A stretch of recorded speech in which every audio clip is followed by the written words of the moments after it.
রিয়া যাবি খেলতে? আরে আমি তোদের মতন সব রাস্তায় ঘুরে বেড়াই না।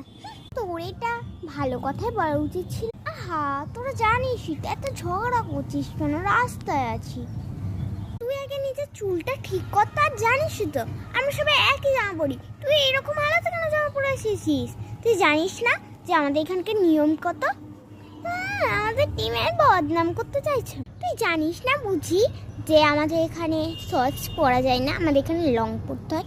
আর আমাদের একটা টিমের নাম আছে, খেন্তি বুড়ি। দেখ, তোরা না ঝগড়া করবি না, সোজাসুজি বল যে কি খাবি, তার একবার কথাটা মিটে যায়। সোজাসুজি বল কিন্তু, নাহলে আমি খুব রেগে যাচ্ছি। এটা খেন্তি, তুই না ভালো করে ভাষা বলবি, নাহলে আমার একদম পছন্দ। কি বলছিস কি বলছিস কি বলছিস কি বলছিস কি বলছিস? তুই সভ্যভাবে কথা বলতে পারিস না, এভাবে নির্লজ্জের মতন কথা বল।